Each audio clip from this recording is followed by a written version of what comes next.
Welcome back to the GSD podcast. Today we got part 3.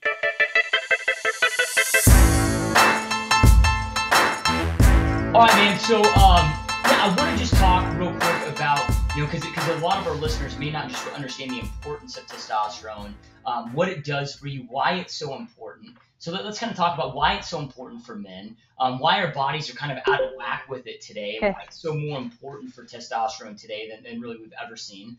And then what are maybe some of those symptoms that we need to be watching out for, like what are things that I would know, like, holy shit, yeah, dude, I suffer from low testosterone. At least it's a sign enough for me to go to the SOAR program or get that checked out. Sure. So great questions. Let me just jump back to what you said initially before we got cut off and we just switched over, because you hit the nail on the head. Any woman today can literally go to any garden variety. I call them over-the-counter doctors. I call them quacks. But any garden variety doctor and say, "Doc, I'm feeling blue and less energy. My libido's gone," and they can write them a script for progesterone or Premarin or even testosterone mixed with estrogen or whatever, and it's not an issue, right? But a man, at 30, 40, 50 years old, starts feeling the blues, mental fog, depression, and all these symptoms I'm giving you right now are literally the culprit is low testosterone. Like a mental fog, like a lack of inability to concentrate, a lack of libido, can't get an erection, has low energy, has no endurance, can't train, can't go to the gym, has no energy, feels weak. All these things, all of them, all come from a lack of testosterone or low testosterone. So it's an epidemic in our society. I mean, you cannot comprehend. I mean, again, all this stuff is in the book. I have tons of research, documenting all my statements here, but the average guy doesn't even know they have low testosterone, Josh, because they don't even know the symptoms. I just gave you all the symptoms, but I mean, almost any symptom that's negative or untoward that a man experiences anytime really, like over the age of 30 and later, is all resulting from low testosterone. Now, as I was saying to you before we started recording, a lot of it is environmental, okay? Male endocrine systems are being bombarded right now from all kinds of endocrine disturbing particulates, biophenol, biophenol A, there's all kinds of plastic byproduct breakdowns from drinking plastic water bottles, using Tupperware in the microwave. These things, when they get into the male endocrine system, and even the female endocrine system, that's a whole other story for another day, are causing disruptions. And the disruption that it's causing for men is it's reducing sperm count and it's lowering testosterone. So what you're seeing today is not a misnomer, and it's not some weird aberration in our time stamp in history. It's the byproduct of modern day living. And you see young guys in their 20s, even in their late teens, boys who literally look like girls. They talk like girls. They're skinny. They have no muscle on their body. I mean, literally, they're like emasculated men. They have no testosterone. Now, this is a subject that is very difficult to talk about. It's a taboo subject. Again, I massively supplement and address this issue in the book. And by the way, the book is going to be called The Definitive Testosterone Replacement Therapy Manual. That's the name of the book. And it basically is exactly as it says. It not only will it teach, men warning symbols about like how to detect low testosterone, how do they know if they have it, but it then gives them literally a blueprint of how to attain a really legitimate, good TRT doctor, how to take the right dosage, how to deal with any potential side effects, either positive or negative. And it also deals with mindset, why should I be taking testosterone? Because, and again, I want to address something that you talked about.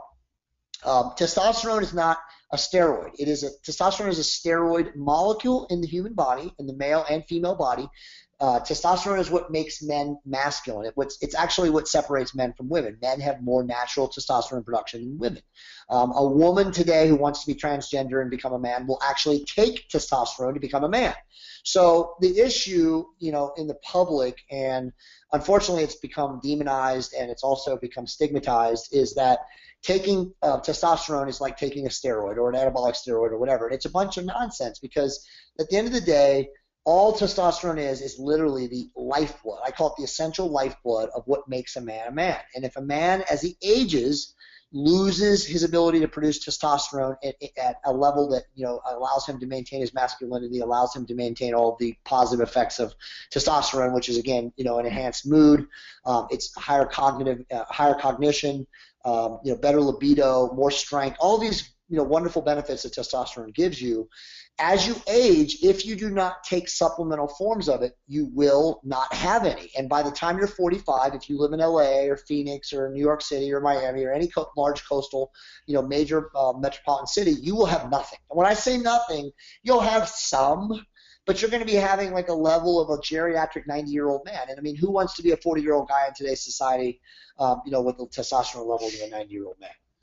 Yeah, dude, and really, so you're not talking about taking massive amounts like you might see professional athletes or bodybuilders. What you're kind of talking is, hey, let's turn your body back to the homeostasis that it should be. Like, let's get it back to what naturally you should be. But with our environment that exists today, like 90% of food that you guys consume, you guys, isn't food. It's processed, genetically modified crap that isn't food, and it chemically imbalances our body.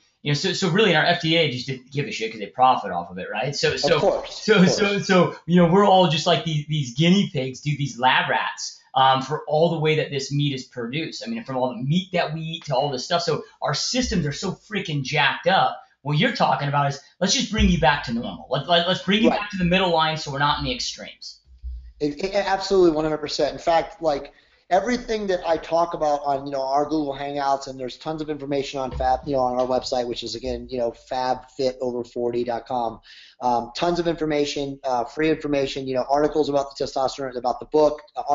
We talk about testosterone replacement therapy, dosing it, the average type of man that needs it, what they do to get, to use a doctor like Dr. Osborne. But yes, I mean, going back to your point, we recommend a therapeutic dosage to get you back to not normal per se, but the high end of the normal range. So, normal is defined by different doctors differently, but, Dr. Osborne and I will say, like, there's the testosterone range, there's unfortunately, and again, this is all covered in the book, but and not to get too esoteric on you, but there's 3 different companies that measure testosterone blood levels. And all the range values are different, which, confuses the hell out of even doctors. But the best way to understand it is, like, you have a range as a man of anywhere from like 290 to like 1200, okay? And that's total blood testosterone.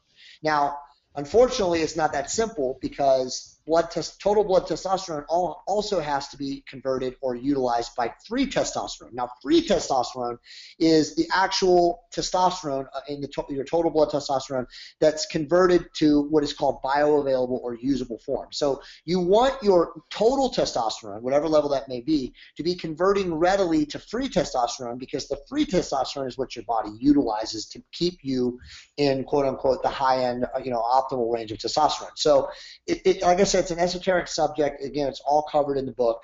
But normally, if you're just a normal person, you're 35, you're 45, you're 55, you have, you're feeling run down, we would have you, Dr. Osborne would script you, and any good, endocrinologist would script you anywhere from 150 to 200 milligrams a week of a supplemental form of testosterone.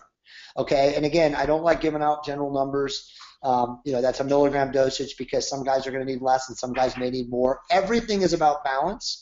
When you work with a good endocrinologist, they're going to prescribe this, and then they're going to measure your blood, on about an every 8 to 12 week basis. After you start taking it, they're going to look for estrogen, elevated, it's called estradiol, which is what produces estrogen, which is, everybody knows what estrogen is what makes a woman woman. It makes a woman moody. It makes all the effects that normal women have from estrogen elevation in their body. So men also produce estrogen too, in certain enzymatic ways from the conversion of testosterone when it's in the blood. So when you're taking exogenous testosterone, which is obviously outside testosterone, you will have, side effects, quote unquote, or I shouldn't say side effects, because they may be positive, they may be negative, but basically you'll have some issues that your body individually deals with when it has a supplemental form of, or dosage of testosterone. But again, back to what you were saying, this is not super physiological levels of testosterone. This is not prescribing synthetics, which are anabolic steroids.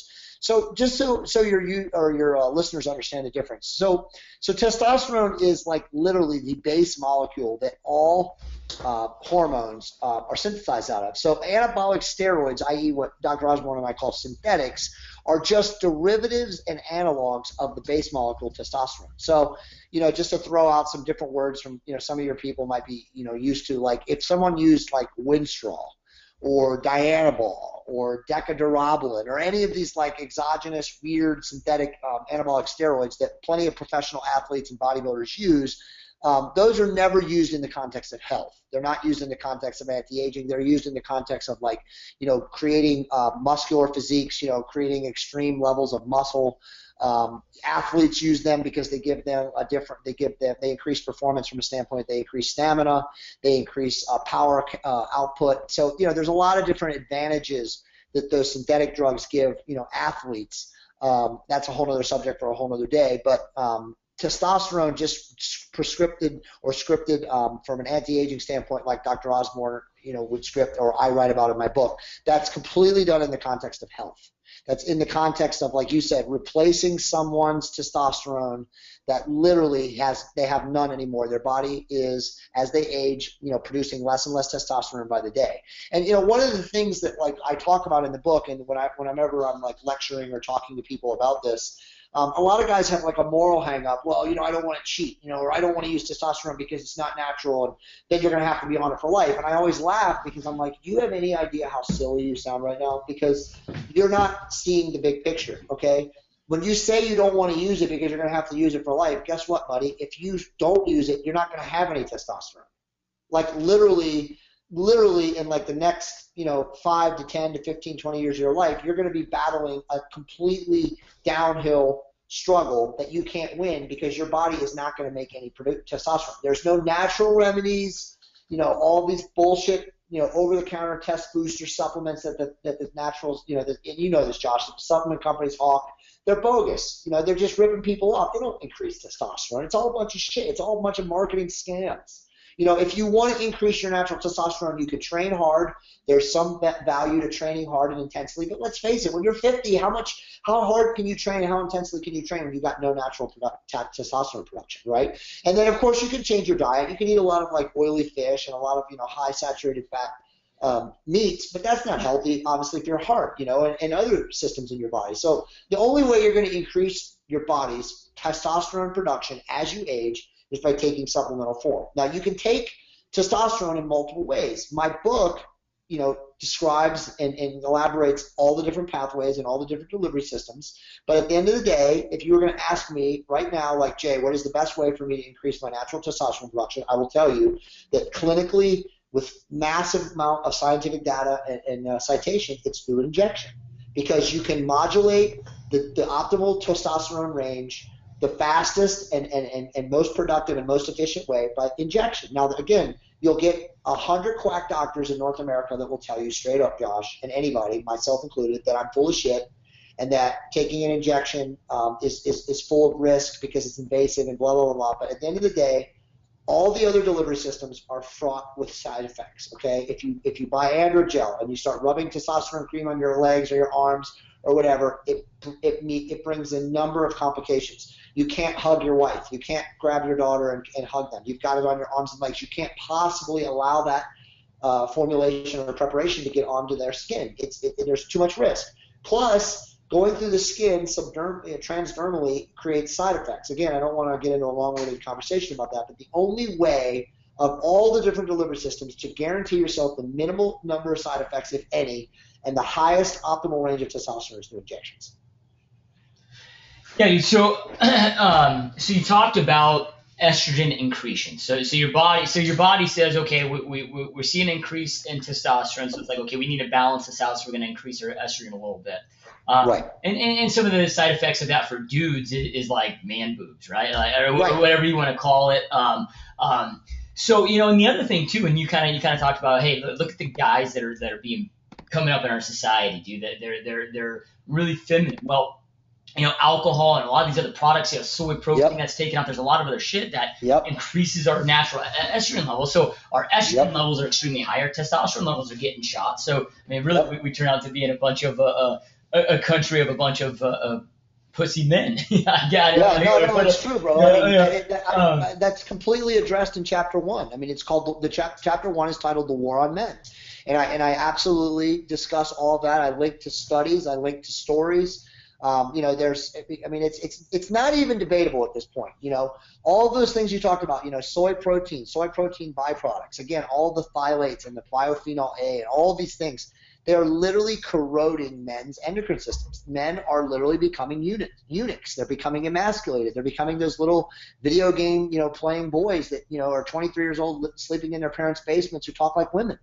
I mean, this is all endemic and systemic from our society now. And, when you throw in, like you said, all the shitty food, all the other things that elevate estrogen, naturally to men. Yeah, I mean, you're right. I mean, it's like the pussification of America, bro.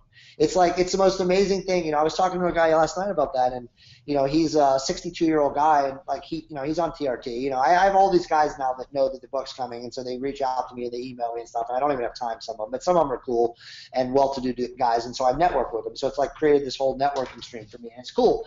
This guy is like a mogul, and he's in Texas, and so he reaches out to me every now and then we talk, and he'll probably be an angel investor in our solar thing at some point. But long story short, it's crazy to hear stories of men in their 60s, the baby boomers, who really do come from, like their parents were, usually like guys in World War II or even World War I or Korea, and they have testosterone, and so their parents their dads had testosterone, so they are on testosterone because they still are masculine. Whereas like these kids of today, the generation of today, it's like, where are we going? Because most of these boys, bro, they don't have any. And they sure aren't, it's not going to like, they're just going to come out of it at 30, so it's like, that's why my book to me is like, it should be, let's be honest, right? Testosterone replacement therapy is still esoteric topic. It's a niche topic. It's not as in vogue. It's not as big as it should be. But in my estimation, in 10 years, it's going to be a massive topic. Because in 10 years, we're going to be dealing with an epidemic, an out of control, right? Like, and you know this, Josh, because you were that guy. But the epidemic that we have right now in health culture is obesity, right? We have a fatter and fatter and fatter becoming nation. You and I live closer to the coasts, so we don't see it. But if you and I went to St. Louis tomorrow, we would probably be appalled. We would probably be like, oh my God. And that's like the average person. So that's what we're dealing with right now from a health system standpoint. But bro, in 10 years, 15 years, we're going to be dealing with a bunch of men that are women. Yeah. And so, to me, this is a hot button issue. I may be a little bit ahead of its time, but in certain circles, it's already becoming something that like, wow, we got to start dealing with this. So I'm just hopeful that the book will become a beacon to a lot of people. And believe me, the book is written in a way that any man, regardless of intellect, intelligence level, educational level, can understand it. It's not a research manual written for doctors. It's not a bro book at all. But I've broken the book down. You're left this, but the book is broken down where I have 3 certain things. I have what is called caution, and it's like a guy in a hard hat, like I want you to pay attention to this subject matter, and then it's written as lay as possible, so it's basic. And then the next one is like pro tip, and that's for guys that like have used testosterone or former athletes or whatever, and they want to take like their use of testosterone to the max level. And then I have, which everybody who's read the book, and I'm going to send you the book by the way, so you can read it probably tonight, but it's called Nerd Alert, and that's where I have all the molecular biology and the biochemistry. So for the guys that don't want to hear the esoteric shit, they can just skip over it. So it's pretty cool the way I've broken the book down.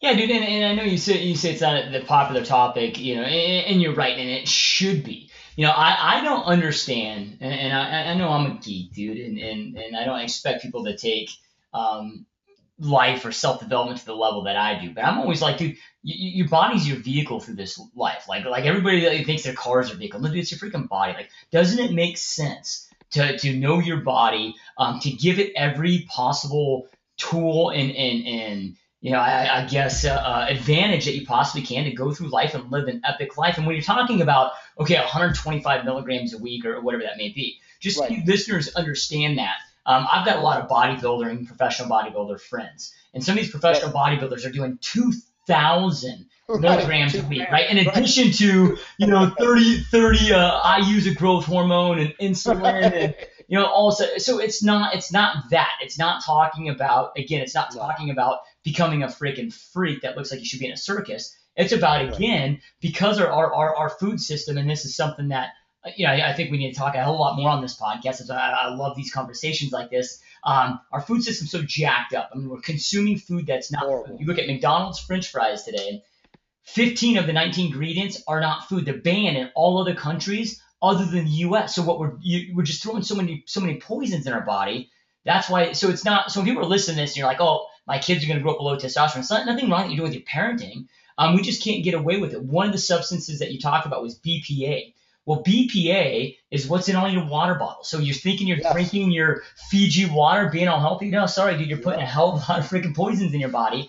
And receipts, dude, receipts, the main ingredient in receipts at the grocery store is BPA, dude. If you Yep. handle a receipt and they do it under a black light, you're gonna see BPA all over your hands. So you almost Yep. can't escape this stuff. You can try, but then we really are resorted to I don't know if you want to call it biohacking your body, but then it's Right. okay. Let's get our blood work tested out, see what I need to do, what I need to add, what I need to eliminate to bring my body back to the homeostasis, the most effective and efficient way it should be operating.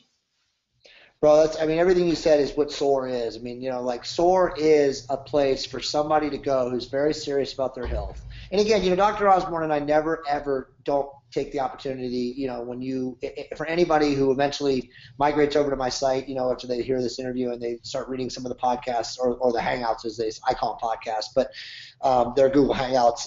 The information is gold. I mean, like Dr. Osborne and I, and we also have another doctor, a very, very renowned cancer doctor from New York named Dr. Leonard Farber, who's on all of them too, and he's very instrumental in prescribing TRT to his prostate cancer patients, right? So like the misnomer in the public is like, testosterone causes prostate issues. It's a bunch of bullshit.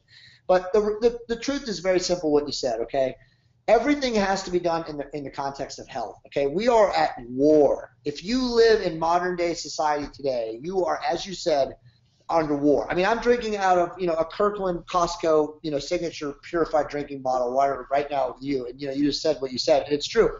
It's like you can't avoid that stuff living in modern day society unless you want to move to the outback, and be an Aborigine in Australia or something like that, and avoid all that stuff. But I mean, nobody wants to do that. So the only thing you can do, and again, this is what SOAR is you live a life of robust nature. Okay, like you said, you combat the attack on your natural hormones by supplementing with the hormones that will optimize you, whether you're a man or a woman.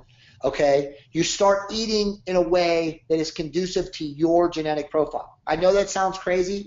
We both know. You got the whole health and fitness bodybuilder. I mean, you and I are speaking geek right now, but the average person, thinks they read a fucking, nutritional health book, low carb, Atkins, ketogenic, high fat, whatever. I mean, it's so fucking confusing, right, for people to understand health and nutrition. But like, if you come to SOAR, and I'm not joking, you literally will understand the way your body processes insulin.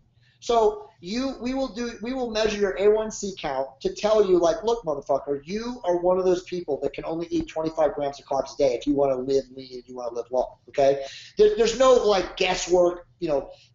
Reading a low carb manual and say, oh, I'm going to be one of those guys that's going to go on no carbs for 2 weeks and try to lose body fat. I mean, sure, people have success with all different types of diets, but why waste time, going back to your whole biohacking, when you literally can go somewhere where someone can run a comprehensive, detailed, badass test on you to tell you this is your insulin sensitivity, this is your A1C level, this is how your body processes insulin, this is exactly how your body responds when you eat a Cheeto, okay? This is how your body responds when you drink a protein shake. This is how your body responds when you eat tuna fish salad. You know what I mean? So it's like understanding all of that stuff is truly how you build a better, stronger, and leaner you, whether you're a guy or a girl, going forward. We already know that we're under, our bodies are under attack. We are literally being invaded in every angle, no matter where we live, from the air, from the food that we eat, from the water that we drink, from the air that we breathe. It's everywhere. There's, the car fumes, sitting in traffic in major cities. I mean, it's just no way. So the only way you can combat that stuff is literally by changing your nutritional habits, making sure that your hormones are optimized, and then, of course, bro, we haven't talked about this, but you already know this, like training like you're a fucking madman. Now, that doesn't mean lifting heavy amount of weight, getting hurt, all that stuff, but literally training that you're doing it right, you're training productively, your technique is exactly as it should be, your form is right, you're not putting your body at risk. You're not going to the gym like a fucking zombie like most people and literally doing everything wrong. And Josh, you see it every day. Every time you walk into a gym, It's funny, just a sidebar real quick here. Like, I've had this idea for like literally 10 years, and of course I'm just so busy, I never have time to do anything like that. But I literally want to do like a mockumentary like Bill Maher did with religion. It's Religulous, which is an amazing mockumentary, and just make fun of gym culture, right? Like, I mean, I'm a gym head, I'm a bodybuilder, meathead type dude, whatever. I've been living that culture for a while, but I have no problem making fun of the culture. It's a joke. The average person doesn't know what they do. Gyms are everywhere in our country. They're on every fucking street corner. It's full of personal trainers and wannabes, and they can't even teach people how to lift right, bro. It drives me crazy. So it's like, again, the whole SOAR thing is like, you go there, you learn how to eat for your genetics, not some guesswork bullshit, low carb, meal prep, blah, blah, blah. You're literally now going to eat based on what your genetics will allow you to eat. Okay, you're going to learn how to train productively. You're going to learn biomechanics. You're going to learn your mobility issues. We're going to diagnose like why you can't squat or why your leverage is poor and you should squat and you should do leg press. You know what I'm saying? And then you're going to optimize your hormones. You're going to absolutely have a blueprint of your genetic code and your DNA, and you're going to be able to go forward, leaving that seminar saying, "Holy shit," Because, I mean, like, the way I look at it is, like, people are going to come, and they're going to be knowledgeable, and they're going to be advanced people, obviously of wealth and the success and accomplishment, and they're going to leave that thing saying, fuck, man, where am I going to be in 20 years now, at 45, because I've been doing it all wrong. I mean, I already know that a lot of people are going to show up to that at an advanced level with great physiques already, and literally they're going to get into, like, the middle of day 2, and they're going to be like, holy fuck. Because that's like how awesome the people that we have there, and I already know we've already done a trial run in February. We had 27 people come, all walks of life from all around the world. We had IT dorks, we had literally like trainers, we had nurses, we had doctors, we had surgeons, we had people from all walks of life, and a lot of them were high level, like already accomplished CrossFitter type people, like they do things. One guy was an ultra triathlete, and every single one of them came up to me, and they've all, of course, written amazing testimonials and said, "Holy fuck, man. There's no one doing what you guys are doing. You guys are going to have to really build this thing out and really massively market this and expand it to the right audiences because there's no one doing this." So anyway, my whole point is like everything you're saying is the way the future needs to be. The whole biohacking, I think a lot of people can relate to that. But like you truly have to understand your individual body, okay? You cannot continue to apply guesswork. You cannot show up at a CrossFit gym and eat a low-carb diet and think that you can take, this dosage of testosterone or this dosage of estrogen or whatever it is if you're a man or woman and think you're going to get results because you're not. You're not. You're going to get fucked up. You're going to have side effects. And then who's going to medicate your side effects if you don't have the right physician that's like really evaluating you? Yeah. Yeah, no, I love it, dude. I love it. So you talked about, okay, we're going to test your estrogen levels. Now, what do you guys counteract that with? What do you guys, doing to alleviate that? So maybe what are some of the symptoms if you need that estrogen treatment? Yeah, so it's a great question. So everybody's differently. Like, I'll just give you how it works with Dr. Osborne, right? And I'm getting literally, I'm not exaggerating when I say this to you, I get 10 people a day from all around the world. Unfortunately, the laws are different in Europe and Asia. Dr. Osborne, you have to fly to South Florida right now. I mean, Dr. Osborne's actually getting his license in California, so eventually, we're going to have bi-coastal.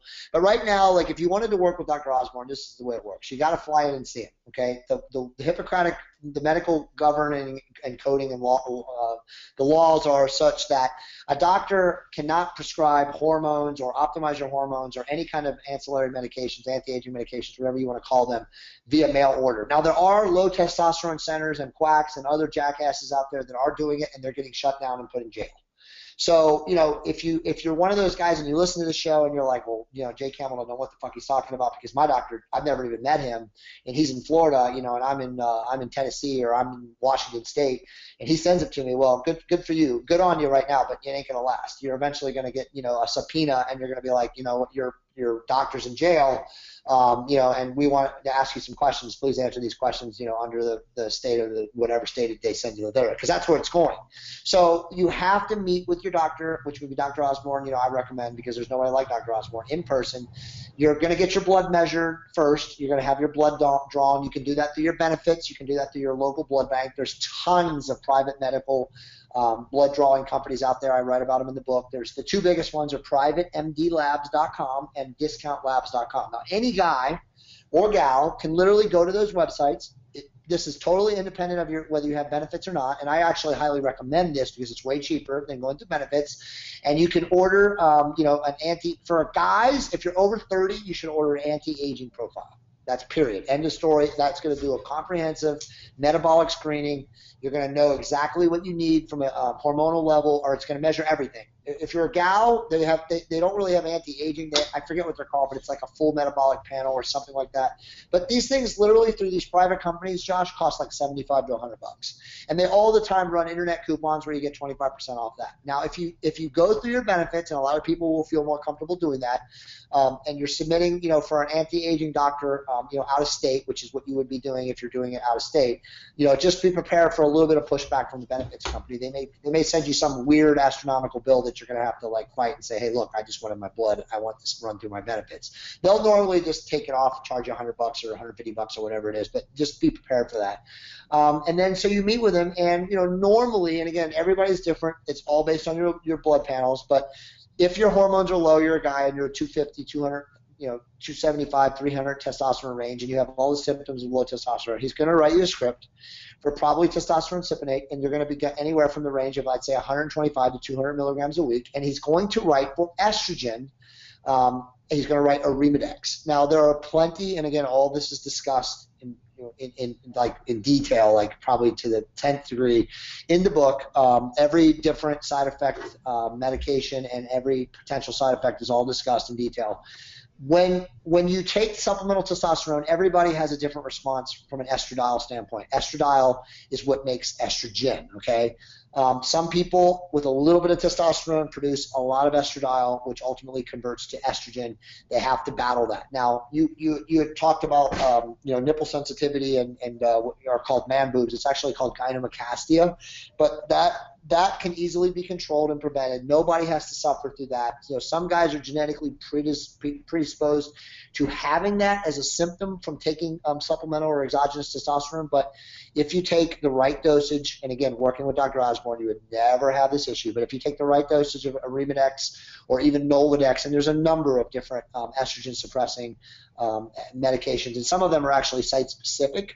So if you're one of those guys that has nipple sensitivity, I think Nolvadex is probably the best one of all. But it doesn't matter. Working with the right doctor, you're going to have that suppressed. And the dosage, you were asking about the dosage. The dosage is going to change. I mean, again, it's dependent on balance that you have, your estradiol level. I can give you kind of a range. If your estradiol is somewhere in the range of 35 to 50 or 35 to 55, about a 0.5 or 0.05 milligrams of Arimidex every third day in a week is perfect for you to maintain no side effect patterning and to suppress your estrogen while maintaining a boost in testosterone.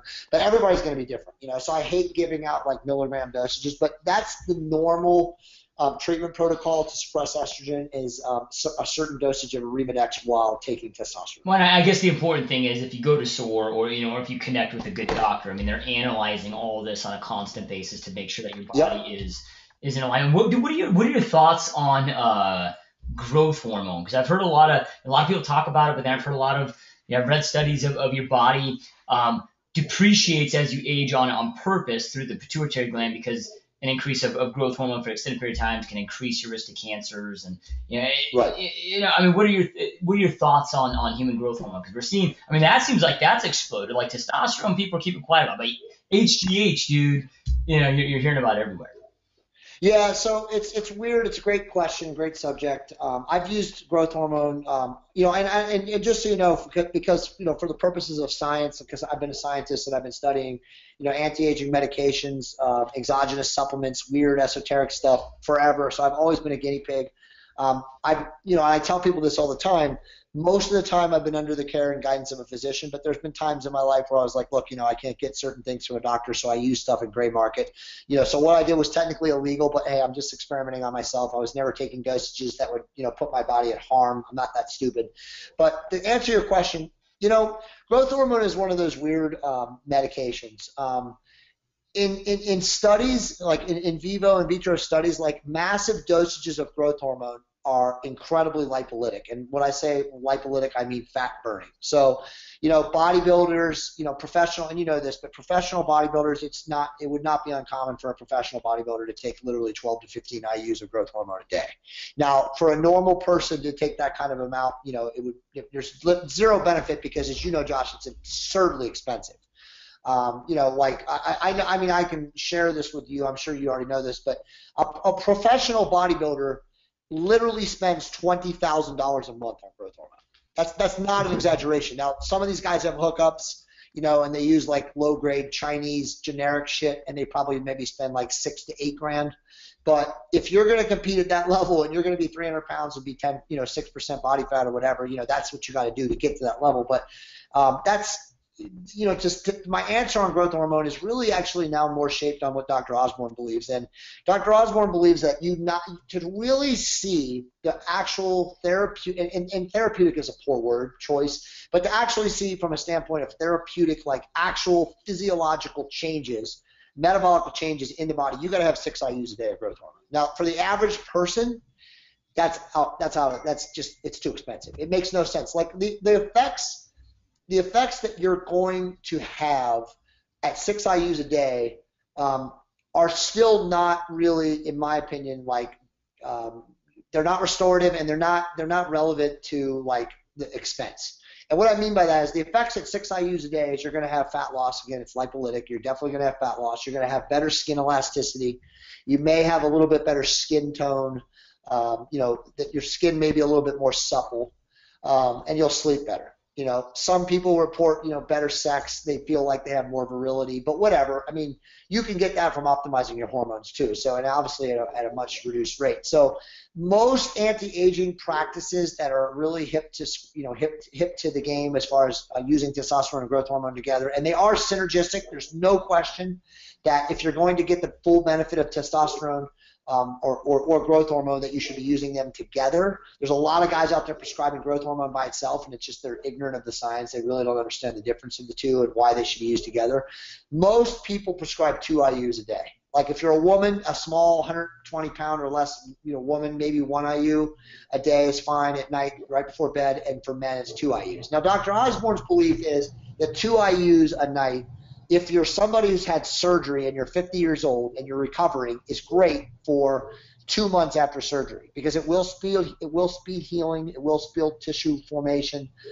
There's a lot of other things that it can do, under the microscope when you're in a healing, when your body needs to heal. But from a long-term perspective, should you take growth hormone and also optimize hormones? I don't think so. Is it going to hurt you? Probably not. If you're taking it right now, is there a benefit to it? Most likely. But here's what I want to say. This is why it's not good long term, and you already hit the nail on the head. It is absolutely it increases tumor formation. Okay, and that doesn't mean like if you're somebody who's not genetically predisposed to get cancer, or you have cancer that runs in your family, that you're just going to get a tumor show up because you're using growth. That's not the case. But if you have any predisposition or any pre-existing conditions that will expose you to cancer or metastatic tumor formation, absolutely growth hormone in the long term can predispose one and actually exacerbate or speed the formation of the tumor. And that is a fact. And I know plenty of guys, like the best way to explain it is who use growth hormone for a decade, and then all of a sudden, it started in their early 30s, by mid 40s and late 40s had melanoma tumors on their back. Started off as no moles at all, and then all of a sudden the moles formed and turned into tumors. So does that mean that the growth hormone created it? No. But does it mean that, that it sped up probably the formation and the likelihood that they got cancer at an earlier age than they would have? Probably, most likely. So I think personally, like, growth hormone is a no-no. Again, all in context. If you're just, you and me, you're just trying to look better naked as you age, have a more compact body, avoid body fat deposition, be healthy and virile, you don't need growth hormone. If you're a pro athlete, you know what I'm saying? If you're a guy that had surgery, you were involved in a horrible traumatic car accident, or you got some sort of a wasting disease, or you were burned or something like that, then absolutely I think the growth hormone and testosterone is great until your body is healed and recovered. But I just don't see long-term growth hormone therapy as a panacea, or as what a lot of people think it is. Yeah, no, I dig it, dude, and I couldn't personally agree more. I mean, I've studied it pretty extensively myself, and when you talk about 6 IUs a day, yeah, I mean that is the amount for a male that they need to take to get those results. However, Right. that's also the amount that if you start getting around that amount, that's where you start seeing organ expansion. That's why you see these bodybuilders, they have six packs, but they got this huge gut, but it's, Right.